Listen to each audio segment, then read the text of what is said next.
Et bien maintenant, vous allez soit pleurer toutes les larmes de votre corps et faire un procès à votre joaillier, soit bien dormir et faire des rêves de nouveaux diamants dans vos jolis draps. Le linge de maison est le sujet qui suit. Le saviez-vous, le beau linge a un label Master of Linen. Le luxe, le vrai, ne plaisante pas avec la qualité. Reportage.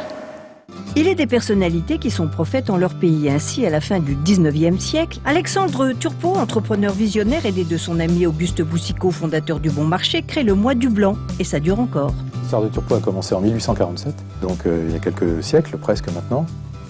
Turpot était un acteur très important du linge de maison à la fin de ce siècle-là et à la fin du 19e siècle aussi.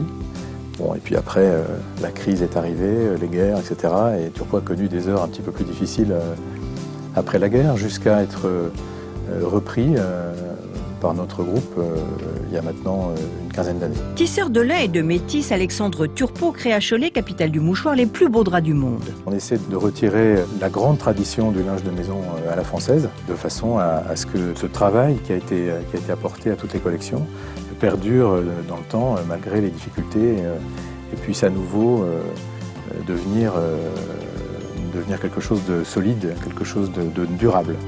Ce point de Bourdon rappelle quelques souvenirs scolaires assez piquants aujourd'hui. Il y a des machines. C'est une création qui est pérenne dans le temps. C'est la couleur, c'est aussi la qualité de la finition. Alors ensuite, les inspirations sont très souvent des inspirations de voyage. De New York à Tokyo, les hôtels de luxe utilisent ce linge raffiné. Je crois que ce qui a fait la notoriété et la solidité de cette marque, c'est le soin très important au choix des matières, avec d'abord le lin, ensuite des choix de matières en coton. Nous prenons les cotons les plus beaux du monde, puisqu'on utilise des cotons égyptiens uniquement. Je dirais que de façon générale, la qualité de la matière, c'est là aussi un des axes majeurs de travail de toutes nos équipes. Le soin apporté à la réalisation du catalogue est égal à celui apporté au choix esthétique. J'ai pour habitude de dire que c'est une intemporalité contemporaine. Dans le côté intemporel, on a les jours Venise. C'est vraiment notre savoir-faire. Mais ce savoir-faire, on l'a exploité actuellement sur des nouvelles matières, sur des nouvelles finitions, des broderies. On fait beaucoup de blanc évidemment, mais on fait beaucoup de couleurs. On joue aussi sur la sensualité de la matière, donc aussi bien avec des fausses fourrures, parce qu'il n'est pas question d'avoir de vraies fourrures. Vous avez aussi d'autres matières comme le baby alpaga. Nous avons souvent des ajouts de rubans, ici de passepoil. Vous avez les broderies.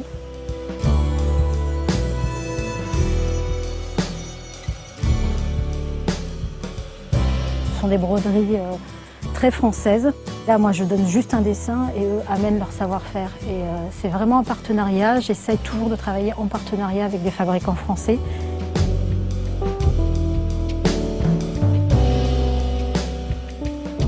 C'est une marque passionnante et c'est une marque dans laquelle on met beaucoup d'énergie, beaucoup d'amour. On fait tout pour maintenir ici, dans notre outil, le plus longtemps possible des savoir-faire ancestraux. On a ici des machines qui sont très anciennes.